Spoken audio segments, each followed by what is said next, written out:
Hello दोस्तों, मैं सोवित मिश्रा स्वागत करता हूं आप सभी का अपने यूट्यूब चैनल यूनिक सॉल्यूशन में।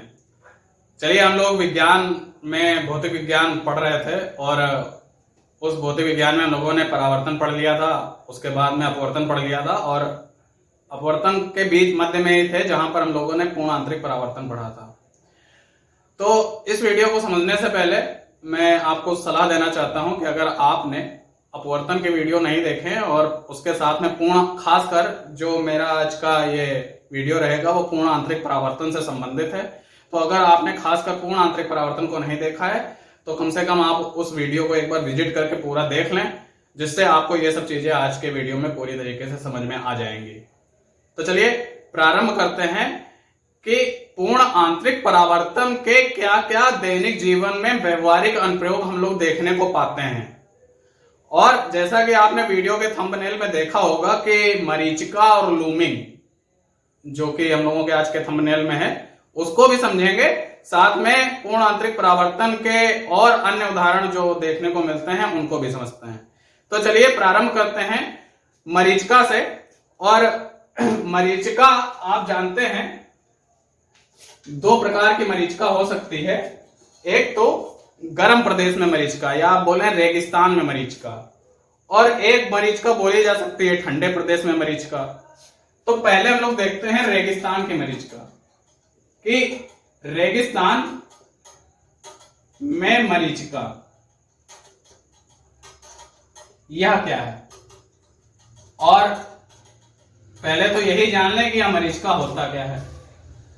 दरअसल जो यह गर्म प्रदेश हैं, रेगिस्तान वगैरह हैं, वहां पे क्या होता है ना कि हमको दूर से देखने पर पानी होने का आभास हो जाता है। कैसे हो जाता है कि जैसे मान लीजिए कोई वृक्ष खड़ा हुआ है तो आपको ऐसा लगेगा कि जो है उसका उल्टा प्रतिबिंब नीचे बनना है। तो प्रतिबिंब किस में बनता है?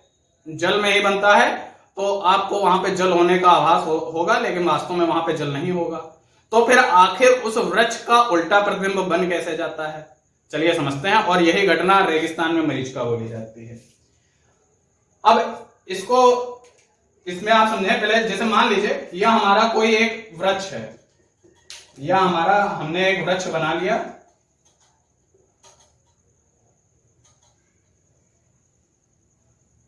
आप मान लीजिए यह हमारा कोई वृक्ष है और इस वृक्ष से कुछ दूरी पर हमारा एक प्रेक्षक खड़ा है। प्रेक्षक का मतलब जो कि यहां से आने वाली किरणों को देखेगा।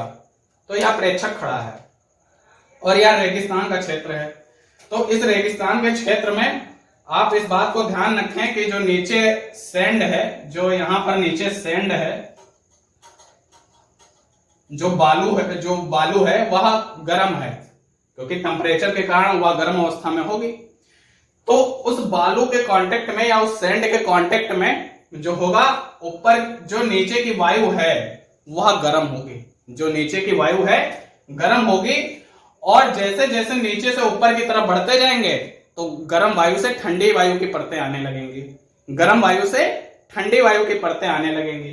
तो हम लोग यह कह सकते हैं कि जो नीचे वायु की परतें हैं, जो नीचे वायु की परतें हैं वह कैसी परतें हैं? गर्म हैं। इस तरीके से हम कुछ वायु, ये हमारी वायु की परतें मैं बनाने की कोशिश कर रहा हूं। तो जो नीचे वायु की परतें हैं वह गर्म है, और जैसे जैसे हम लोग ऊपर जाते जाएंगे यह वायु की परतें, यह वायु की जो परतें होंगी ठंडी होती जाएंगी। अब यह गर्म और ठंडा मैं आपको क्यों बता रहा हूं? क्योंकि जो गर्म वायु होती है वह विरल माध्यम का कार्य करती है, और जो ठंडी वायु होगी वह सघन माध्यम का कार्य करेगी। तो जो गर्म वायु है वह कैसे माध्यम का काम करेगी? विरल माध्यम का काम करेगी। तो नीचे कैसी वायु है? गर्म वायु है। तो यह जो गर्म वायु है यह विरल माध्यम का काम करेगी, और यह जो ऊपर ठंडी वायु है, यह ठंडी वायु कैसा काम करेगी? सघन माध्यम का काम करेगी। तो जरा आप नियम को अप्लाई करें, और इसीलिए आपको बोल रहा हूं कि पूर्ण आंतरिक परावर्तन का वीडियो देखें। कि अगर जब पूर्ण आंतरिक परावर्तन होता अपवर्तन ही है, तो जब किसी माध्यम में जो अगर प्रकाश की किरण सघन माध्यम से विरल माध्यम में जाए तो वह अभिलंब से दूर हटती जाती है। अगर कोई वायु सघन माध्यम से विरल माध्यम में जाए तो वह अभिलंब से, अगर कोई प्रकाश की किरण सघन माध्यम से विरल माध्यम में जाए तो वह अभिलंब से दूर हटती जाती है। तो ऊपर की जो वायु है वह सघन है और नीचे की जो वायु है वह विरल है। तब अगर मान लें कि इसके सिरे से प्रकाश की कोई किरण चलती है, इसके सिरे से प्रकाश की कोई किरण चली, मान लीजिए यह चली, तो अब इस पे आप अभिलंब खींचे तो सघन से विरल में जाने पर क्या होता था, प्रकाश की किरण अभिलंब से दूर हटती जाती थी। अभिलंब यह है, यह इससे दूर हटेगी। उसके बाद आप फिर अभिलंब खींचें, जैसे जैसे सघन से विरल में जा रहे हैं यह अभिलंब से दूर हटती जाएगी। और फिर हमने खींचा तो यह कुछ और हटी, फिर इस बिंदु पे आया तब यह कुछ और हट जाएगी। फिर एक स्थिति के बाद में जब यह आपतन कोण जो होगा इसके लिए वह आपतन कोण क्रांतिक कोण के बराबर हो जाएगा। और उसके बाद में कोण अगर बढ़ेगा तो आप याद करें कि पूर्ण आंतरिक परावर्तन होना चालू हो जाता है। और एक स्थिति के बाद में यह किरण जो होगी यह नीचे ना जाकर के यह उसी माध्यम में वापस जाने लगेगी। आप इसका जो है पथ जरूर बना लें, यह नीचे ना जाकर के उसी माध्यम में वापस जाने लगेगी। तो जरा आप प्रेक्षक की स्थिति यहां से हटा करके थोड़ा ऊपर बना लें तो यह प्रेक्षक की स्थिति हो गई। अब जब यह किरण जो है इसकी आंख में जाएगी तो आप यह बताएं कि प्रकाश की किरण हमेशा सीधी चलती है। आपको यह तो नजर आएगा नहीं कि यह किरण इस पथ से होकर आई है, आपको तो ऐसा लगेगा कि यह किरण कहीं इधर से आ रही है। यह किरण कहां से आ रही है, यह किरण कहीं इधर से आ रही है। तो जरा आप सोचें कि जो यह वृक्ष हमारा सीधा खड़ा है, क्या आपको यह वृक्ष उल्टा खड़ा नहीं दिखाई देगा? बिल्कुल दिखाई देगा। और यही घटना जो है रेगिस्तान में मरीचिका बोली जाती है। फिर से आपको एक बार बता रहा हूं कि प्रकाश की किरण जब सघन माध्यम से विरल माध्यम में जाएगी तो सघन से विरल में जाने पर प्रकाश की किरण अभिलंब से दूर हटती जाती है। और जैसे जैसे अभिलंब से दूर हटती जाएगी उसके बाद क्रांतिक कोण की स्थिति के बाद में यह प्रकाश की किरण पुनः इस माध्यम में वापस जाने लगेगी। तो यह जो प्रेक्षक होगा इसको लगेगा कि प्रकाश की किरण इधर से आ रही है, तो इस वृक्ष का उल्टा प्रतिबिंब बनेगा और जो कि देखने पर लगेगा कि यह वृक्ष उल्टा है और यहाँ पर जल होने की संभावना है। और यही घटना जो है रेगिस्तान में मरीचिका बोली जाती है। तो चलिए आप समझते हैं ठंडे देशों में मरीचिका क्या होती है। ठंडे प्रदेशों में मरीचिका क्या होती है, जैसे कि मान लें आप, अच्छा एक बात और आप ध्यान रखें, नंबर 2, ठंडे प्रदेशों में मरीचिका, ठंडे प्रदेशों में मरीचिका, ठंडे प्रदेशों में मरीचिका। और जो ठंडे प्रदेशों की मरीचिका होती है उसी घटना को क्या बोला जाता है, लूमिंग बोला जाता है। उसी घटना को क्या बोला जाता है, लूमिंग बोला जाता है। तो जो दूसरी चीज आप पढ़ रहे थे ठंडे प्रदेशों की मरीचिका, यह लूमिंग ही है। तो चलिए देखते हैं कि यह लूमिंग क्या होता है। अब मान लीजिए कि यह हमारा ठंडा प्रदेश है। ठंडे प्रदेश से आप कल्पना करें कि यह हमारा कोई समुद्र का क्षेत्र है और इस समुद्र के क्षेत्र में जो है हमारा यह जो समुद्री क्षेत्र है, इस समुद्री क्षेत्र में हम मान लें कि इस समुद्री क्षेत्र में हमारा कोई जहाज है। इस समुद्री क्षेत्र में हमारा कोई यह जहाज है और इधर हमारा एक कोई प्रेक्षक खड़ा हुआ है। इधर हमारा कोई एक प्रेक्षक खड़ा हुआ है। तो क्या है कि अब यह ठंडा प्रदेश है तो नीचे की जो वायु होगी वह वायु कैसी होगी, वह वायु सघन होगी, क्योंकि नीचे की वायु ठंडी होगी। नीचे की वायु ठंडी होगी और ठंडी वायु कैसी होती है, सघन होती है। नीचे की वायु ठंडी होगी, नीचे की वायु सघन होगी। और जैसे जैसे ऊपर बढ़ते जाएंगे तो ऊपर की वायु कैसी होती जाएगी, विरल होती जाएगी। तो आप यह बोलें कि नीचे की जो वायु है वह सघन है। सघन मतलब कि ठंडी वायु, क्योंकि यह ठंडा प्रदेश है। और जैसे जैसे ऊपर जाते जाएंगे यह वायु कैसी होती जाएगी, विरल होती जाएगी। आप बोलेंगे कि ऊपर की वायु गर्म होती जाएगी। तो जरा आप समझें क्या होगा कि मान लीजिए इस जहाज से प्रकाश की कोई किरण चली, प्रकाश की कोई किरण चली, तो देखिए पूर्ण आंतरिक, या हमने अभिलंब खींच दिया। हमने अभिलंब खींचा तो सघन से विरल में जा रही है, नीचे की वायु सघन, ऊपर की थोड़ी ज्यादा गर्म, तो वो विरल, तो यह अभिलंब से दूर हटेगी। या देखिए अभिलंब से हम दूर हटा दिया। उसके बाद में इस बिंदु पर यह पुनः अभिलंब से दूर हटेगी, यह पुनः अभिलंब से दूर हटेगी। उसके बाद में एक ऐसी स्थिति आएगी कि क्रांतिक कोण की स्थिति आ जाएगी, और उससे ज्यादा आपतन कोण बढ़ने पर क्या होगा कि यह मान लीजिए यह क्रांतिक कोण की स्थिति हो गई, और आगे फिर क्या होगा, और आपतन कोण बढ़ने पर क्या होगा, यह प्रकाश की किरण जो होगी यह प्रेक्षक की आंख में कुछ इस तरीके से पहुंचेगी, यह प्रेक्षक की आंख में कुछ इस तरीके से पहुंचेगी। तो अब आप मान लीजिए कि यह प्रेक्षक या तो देख नहीं पाएगा कि प्रकाश की किरण इधर से आ रही है, क्योंकि प्रकाश की किरण सीधी चलती है। इस प्रेक्षक को यह लगेगा कि प्रकाश की किरण इधर से ना करके प्रकाश की किरण इस पथ से आई है, प्रकाश की किरण इस पथ से आई है। तो क्या होगा कि यह जो हमारा जहाज है इसका उल्टा प्रतिबिंब हवा में लटका हुआ दिखेगा। यह जो हमारा जहाज है इसका उल्टा प्रतिबिंब हवा में लटका हुआ दिखेगा कुछ इस तरीके से।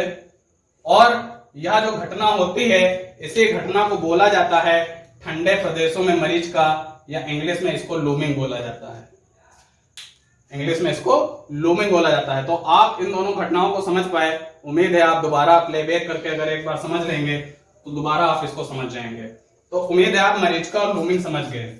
लेकिन पूर्ण आंतरिक परावर्तन पर केवल मरीचिका और लूमिंग ही आधारित नहीं होते हैं, आपने कई और घटनाएं सुनी होंगी। जैसे कि अगर पानी से भरे एक टब में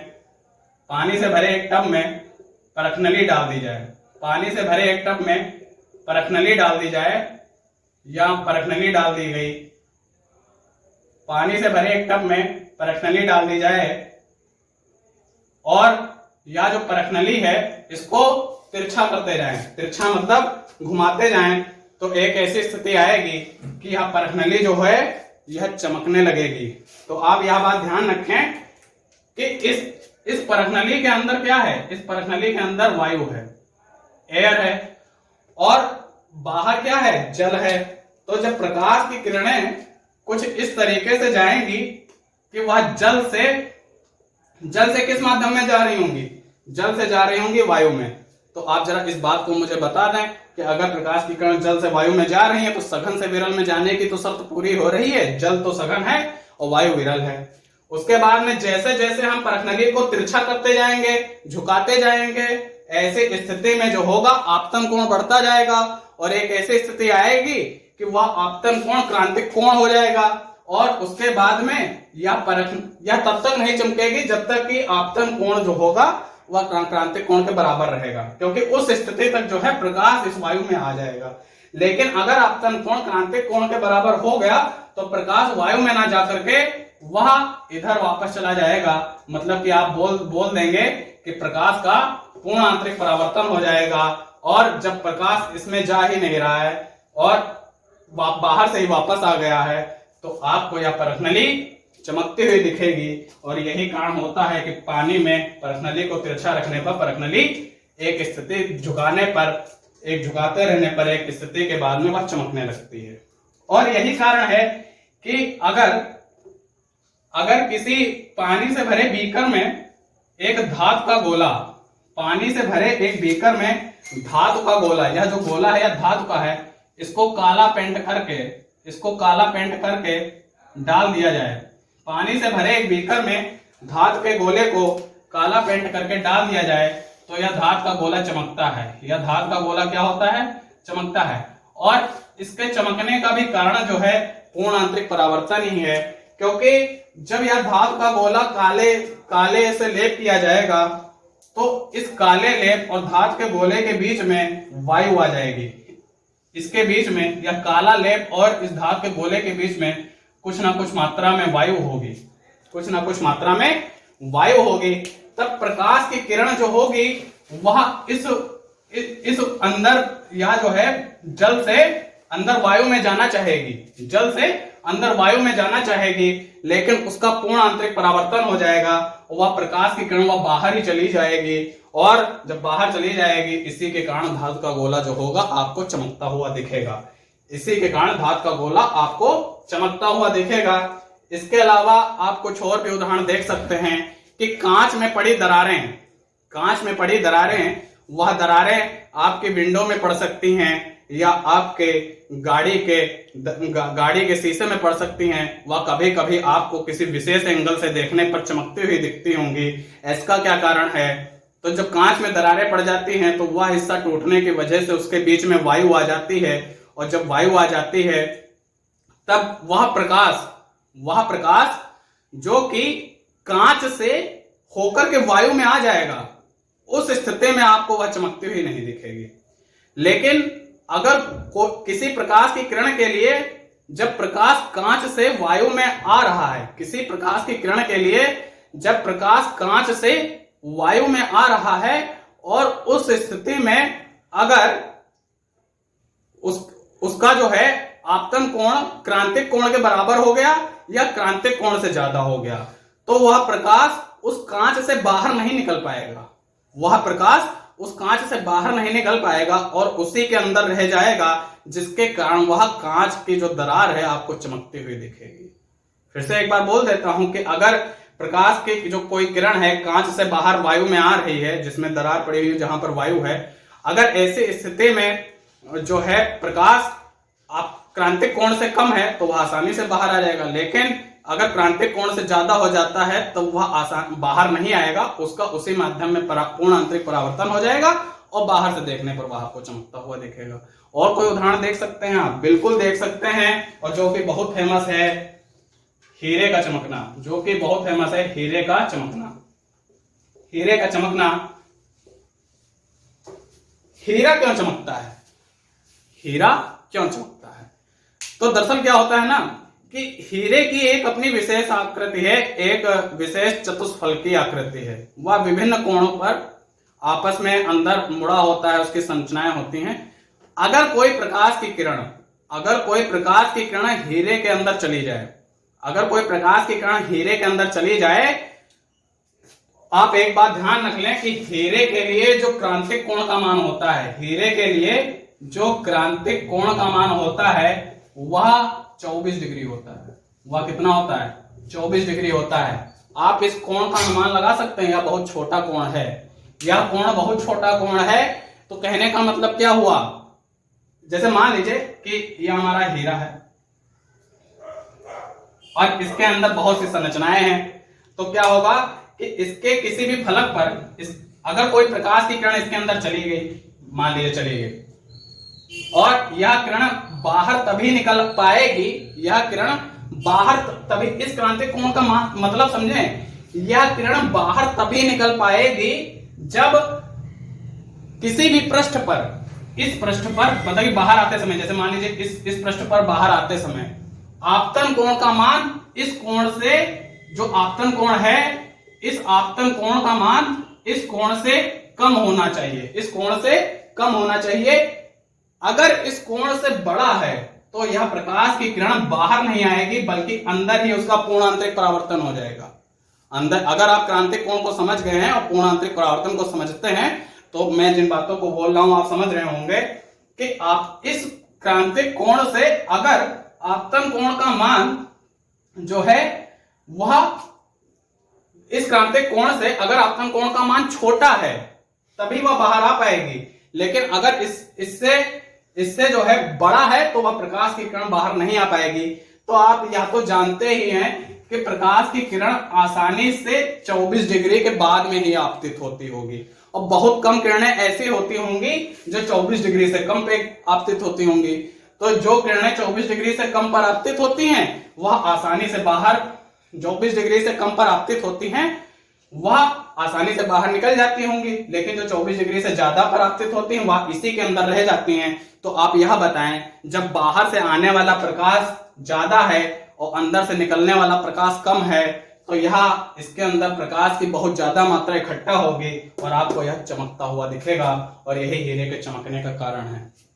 तो इस प्रकार आप देखेंगे कि हम लोगों ने मरीचिका, रेगिस्तान में मरीचिका, ठंडे प्रदेशों की मरीचिका, और साथ साथ में हम लोगों ने पानी में पड़ी परखनली जो तिरछी है उसका चमकना, और उसके साथ में हम लोगों ने देखा कि धातु के गोले पर अगर काला लेप कर दिया जाए तो वह भी चमकता है, उसके साथ में हम लोगों ने हीरे का चमकना देखा, या कुछ प्रमुख उदाहरण हैं। और एक दो आप और भी जानते होंगे कि जो फाइबर ऑप्टिकल केबल होते हैं, जो कि आप डेटा ट्रांसमिशन के लिए प्रयोग किए जाते हैं, तो फाइबर ऑप्टिकल केबल जो होते हैं कुछ इस तरीके से होते हैं। और बहुत, आप जब मेला जाते होंगे तो एक फुलझड़ी खरीद के लाते होंगे, और उस फुलझड़ी में बटन ऑन करने पर वह ऊपर चमकती है, तो उसमें एक कुछ ऐसे तार बने होते हैं, तो आप तार या वही मान लें। तो जब नीचे से उसमें लाइट जाती है ना, तो वह उसका कुछ इस तरीके से टोटल इंटरनल रिफ्लेक्शन होता है, इस तरीके से टोटल इंटरनल रिफ्लेक्शन होता है, और वह बीच में नहीं निकलती है, और यह जो घटना है, और इसीलिए आप किनारे पर जो पॉइंट बना पाते होंगे उसको, वह ब्राइट होता होगा, वह चमकता हुआ दिखता होगा, और आप उसे मेले से आसानी से अच्छे रुपए देकर उसे खरीद लेते होंगे, और यह आप समझते हैं कि उसने कोई बाजीगरी की है, लेकिन यह सारा साइंस ही है, या पूर्णांतरिक परावर्तन ही है। तो इस प्रकार आप समझ पाए बहुत से उदाहरण जो कि पूर्णांतरिक परावर्तन से आपको व्यवहारिक जीवन में देखने को मिलते हैं। उम्मीद है आपको यह सभी पसंद आया होगा और समझ भी पाए होंगे, और आगे हमारे चैनल को से जुड़े रहने के लिए आप चैनल को सब्सक्राइब कर सकते हैं, और साथ में वीडियो अगर पसंद आता है तो मित्रों को फॉरवर्ड करें, साथ में लाइक शेयर करें। धन्यवाद।